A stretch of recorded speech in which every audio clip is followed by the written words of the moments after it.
Chaque jour, j'apprenais quelque chose sur la planète, sur le départ, sur le voyage. Ça venait tout doucement, au hasard, des réflexions. C'est ainsi que, le troisième jour, je connus le drame des baobabs. Cette fois-ci, encore ce fut grâce aux moutons, car brusquement, le petit prince m'interrogea, comme pris d'un doute grave. C'est bien vrai, n'est-ce pas, que les moutons mangent les arbustes ? Oui, c'est vrai. Ah, je suis content. Je ne compris pas pourquoi il était si important que les moutons mangeassent les arbustes. Mais le petit prince ajouta, par conséquent, ils mangent aussi les baobabs ? Je fis remarquer au petit prince que les baobabs ne sont pas des arbustes, mais des arbres grands comme des églises, et que si même il emportait avec lui tout un troupeau d'éléphants, ce troupeau ne viendrait pas à bout d'un seul baobab. L'idée du troupeau d'éléphants fit rire le petit prince. Il faudrait les mettre les uns sur les autres. Mais il remarqua avec sagesse. Les baobabs, avant de grandir, ça commence par être petit. C'est exact. Mais pourquoi veux-tu que tes moutons mangent les petits baobabs ? Il me répondit. Ben voyons ! Comme s'il s'agissait là d'une évidence. Et il me fallut un grand effort d'intelligence pour comprendre à moi seul ce problème. Et en effet, sur la planète du Petit Prince, il y avait comme sur toutes les planètes, de bonnes herbes et de mauvaises herbes. Par conséquent, de bonnes graines, de bonnes herbes, et de mauvaises graines, de mauvaises herbes. Mais les graines sont invisibles. Elles dorment dans le secret de la terre jusqu'à ce qu'ils prennent fantaisie à l'une d'elles de se réveiller. Alors elles s'étirent, et posent d'abord timidement vers le soleil une ravissante petite brindille inoffensive. S'il s'agit d'une brindille de radis ou de rosier, on peut la laisser pousser comme elle veut. Mais s'il s'agit d'une mauvaise plante, il faut arracher la plante aussitôt, dès qu'on a su la reconnaître. Or, il y avait des graines terribles sur la planète du Petit Prince. C'étaient les graines de baobab. Le sol de la planète en était infesté. Or, un baobab, si l'on s'y prend trop tard, on ne peut jamais plus s'en débarrasser. Il encombre toute la planète. Il la perfore de ses racines, et si la planète est trop petite, et si les baobabs sont trop nombreux, ils la font éclater. C'est une question de discipline, me disait plus tard le petit prince. Quand on a terminé sa toilette du matin, il faut faire soigneusement la toilette de la planète. Il faut s'astreindre régulièrement à arracher les baobabs, dès qu'on les distingue d'avec les rosiers, auxquels ils ressemblent beaucoup quand ils sont très jeunes. C'est un travail très ennuyeux, mais c'est très facile. Et un jour, il me conseilla de m'appliquer à réussir un beau dessin, pour bien faire entrer ça dans la tête des enfants de chez moi. S'ils voyagent un jour, me disait-il, ça pourra leur servir. Il est quelquefois sans inconvénient de remettre à plus tard son travail. Mais, s'il s'agit des baobabs, c'est toujours une catastrophe. J'ai connu une planète habitée par un paresseux. Il avait négligé 3 arbustes. Et sur les indications du Petit Prince, j'ai dessiné cette planète-là. Je n'aime guère prendre le ton d'un moraliste.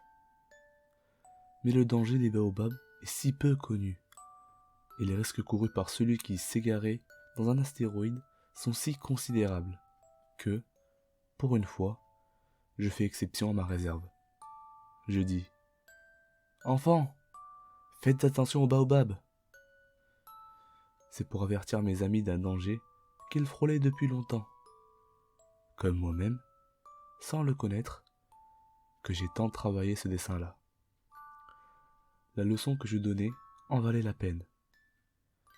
Vous vous demanderez peut-être, pourquoi n'y a-t-il pas, dans ce livre, d'autres dessins aussi grandioses que le dessin des baobabs ? La réponse est bien si simple. J'ai essayé, mais je n'ai pas pu réussir.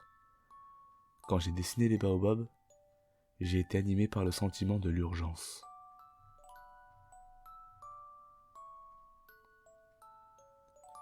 Ah, petit prince, j'ai compris peu à peu. Ainsi, ta petite vie mélancolique. Tu n'avais eu longtemps, pour distraction, que la douceur des couchers de soleil. J'ai appris ce détail nouveau. Le 4e jour, au matin, quand tu m'as dit « J'aime bien les couchers de soleil. Allons voir un coucher de soleil. » Mais il faut attendre. Attendre quoi? Attendre que le soleil se couche. Tu as eu l'air très surpris d'abord. Et puis, tu as ri de toi-même. Et tu m'as dit « Je me crois toujours chez moi. » En effet, quand il est midi aux États-Unis, le soleil, tout le monde le sait, se couche sur la France. Il suffirait de pouvoir aller en France en 1 minute pour assister au coucher de soleil. Malheureusement, la France est bien trop éloignée. Mais sur ta si petite planète, il te suffisait de tirer ta chaise de quelques pas et tu regardais la crépuscule chaque fois que tu le désirais. Un jour, j'ai vu le soleil se coucher 43 fois. Et un peu plus tard, tu ajoutais « Tu sais, quand on est tellement triste, on aime les couchers de soleil. » Le jour des 43 fois, tu étais donc tellement triste. Mais le petit prince ne répondit pas.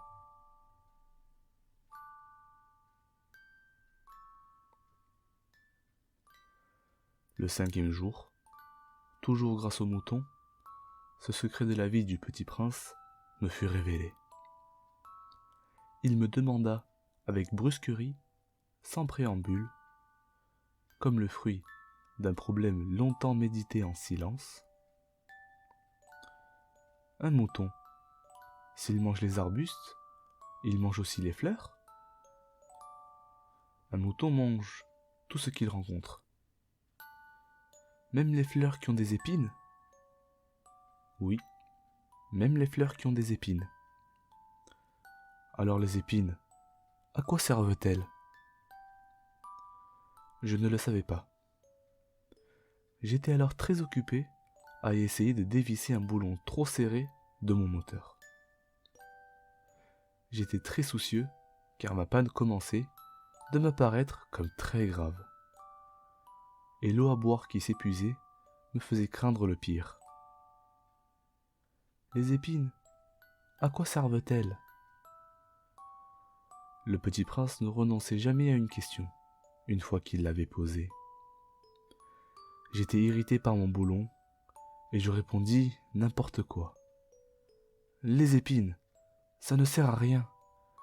C'est de la pure méchanceté de la part des fleurs. Oh ! Mais après un silence, il me lança, avec une sorte de rancune. Je ne te crois pas. Les fleurs sont faibles. Elles sont naïves. Elles se rassurent comme elles peuvent. Elles se croient terribles avec leurs épines. Je ne répondis rien. À cet instant-là, je me disais, si ce boulon résiste encore, je le ferai sauter d'un coup de marteau. Le petit prince dérangea de nouveau mes réflexions. Et tu crois, toi, que les fleurs... Mais non, je ne crois rien. J'ai répondu n'importe quoi. Je m'occupe, moi, de choses sérieuses. Il me regarda, stupéfait. De choses sérieuses ? Il me voyait, mon marteau à la main, et les doigts noirs de Cambouis, penché sur un objet qui lui semblait très laid. Tu parles comme les grandes personnes. Ça me fit un peu honte. mais impitoyable, il ajouta : « Tu confonds tout, tu mélanges tout. » Il était vraiment très irrité. Il secouait au vent des cheveux tout dorés. « Je connais une planète où il y a un monsieur cramoisi. Il n'a jamais respiré une fleur. Il n'a jamais regardé une étoile. Il n'a jamais aimé personne. Il n'a jamais rien fait d'autre que des additions. Et toute la journée, il répète comme toi : « Je suis un homme sérieux. Je suis un homme sérieux. »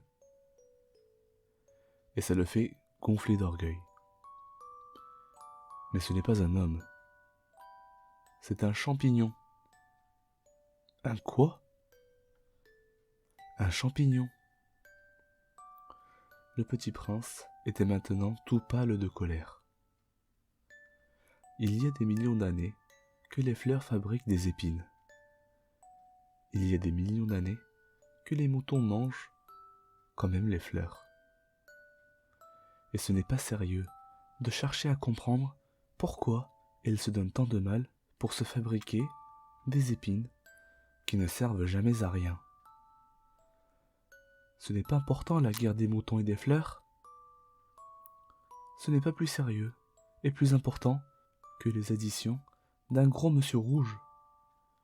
Et si je connais, moi, une fleur unique au monde, qui n'existe nulle part, sauf dans ma planète, et qu'un petit mouton peut anéantir d'un seul coup, comme ça, un matin, sans se rendre compte de ce qu'il fait. Ce n'est pas important, ça. Il rougit, puis reprit. Si quelqu'un aime une fleur qui n'existe qu'à un exemplaire dans les millions et les millions d'étoiles, ça suffit pour qu'il soit heureux quand il les regarde. Il se dit : ma fleur est là, quelque part. Mais si le mouton mange la fleur, c'est pour lui, comme si, brusquement, toutes les étoiles s'éteignaient. Et ce n'est pas important, ça. Il ne put rien dire de plus. Il éclata brusquement en sanglots.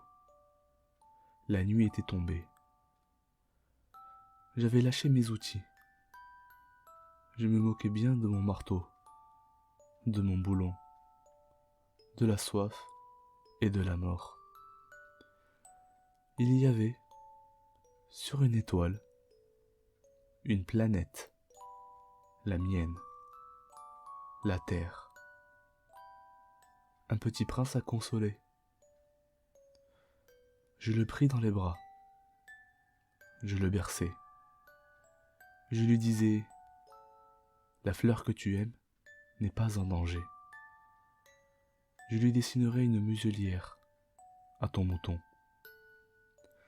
Je te dessinerai une armure pour ta fleur. Je ne savais pas trop quoi dire. Je me sentais très maladroit. Je ne savais comment l'atteindre ou le rejoindre. C'est tellement mystérieux, le pays des larmes. J'appris bien vite à mieux connaître cette fleur. Il y avait toujours eu, sur la planète du petit prince, des fleurs très simples, ornées d'un seul rang de pétales, et qui ne tenaient point de place, et qui ne dérangeaient personne. Elles apparaissaient un matin dans l'herbe, et puis elles s'éteignaient le soir. Mais celle-là avait germé un jour d'une graine apportée d'on ne sait où, et le petit prince avait surveillé de très près cette brindille qui ne ressemblait pas aux autres brindilles. Ça pouvait être un nouveau genre de baobab. Mais l'arbuste cessa vite de croître et commença de préparer une fleur Le petit prince, qui assistait à l'installation d'un bouton énorme, sentait bien qu'il en sortirait une apparition miraculeuse. Mais la fleur n'en finissait pas de se préparer à être belle, à l'abri de sa chambre verte. Elle choisissait avec soin ses couleurs. Elle s'habillait lentement. Elle ajustait un à un ses pétales. Elle ne voulait pas sortir toute fripée comme les coquelicots. Elle ne voulait apparaître que dans le plein rayonnement de sa beauté. Et oui, elle était très coquette. Sa toilette mystérieuse avait donc duré des jours et des jours. Et puis voici qu'un matin, justement à l'heure du lever du soleil, elle s'était montrée. Et elle, qui avait travaillé tant de précision, dit en bâillant : « Ah, je me réveille à peine. Je vous demande pardon. Je suis toute décoiffée. » Le petit prince, alors, ne put contenir son admiration. « Que vous êtes belle !»« N'est-ce pas ?» répondit doucement la fleur. « Et je suis née en même temps que le soleil. » Le petit prince devina bien qu'elle n'était pas trop modeste. Mais elle était si émouvante. « C'est l'heure, je crois, du petit déjeuner, » avait-elle bientôt ajouté. « Auriez-vous la bonté de penser à moi ?» Et le petit prince, tout confus, ayant été chercher un arrosoir d'eau fraîche, avait servi la fleur. Ainsi l'avait-elle bien vite tourmentée par sa vanité un peu ombrageuse. Un jour, par exemple, parlant de ses 4 épines, elle avait dit au petit prince : « Ils peuvent venir, les tigres, avec leurs griffes. »« Il n'y a pas de tigres sur ma planète, » avait objecté le petit prince. « Et puis, les tigres ne mangent pas l'herbe. »« Je ne suis pas une herbe, » avait doucement répondu la fleur. « Pardonnez-moi. Je ne crains rien des tigres, mais j'ai horreur des courants d'air. Vous n'auriez pas un paravent ? » Horreur des courants d'air. Ce n'est pas de chance pour une plante, avait remarqué le petit prince. Cette fleur est bien compliquée. Le soir, vous me mettez sous globe. Il fait très froid chez vous. C'est mal installé. Là d'où je viens. Mais elle s'était interrompue. Elle était venue sous forme de graine. Elle n'avait rien pu connaître des autres mondes. Humiliée de s'être laissée surprendre à préparer un mensonge aussi naïf, elle avait toussé 2 ou 3 fois pour mettre le petit prince dans son tort. Ce paravent, j'allais le chercher, mais vous me parliez. Alors, elle avait forcé sa toux pour lui infliger, quand même, des remords. Ainsi, le petit prince, malgré la bonne volonté de son amour, avait vite douté d'elle. Il avait pris au sérieux des mots sans importance et était devenu très malheureux. « J'aurais dû ne pas écouter, » me confia-t-il un jour. « Il ne faut jamais écouter les fleurs. Il faut les regarder et les respirer. La mienne embaumait ma planète, mais je ne savais pas m'en réjouir. Cette histoire de griffes qui m'avait tellement agacé, eût dû m'attendrir. Il me confia encore. Je n'ai alors rien su comprendre. J'aurais dû la juger sur les actes et non sur les mots. Elle m'embaumait et m'éclairait. Je n'aurais jamais dû m'enfuir. J'aurais dû deviner sa tendresse derrière ses pauvres ruses. Les fleurs sont si contradictoires, mais j'étais trop jeune pour savoir l'aimer.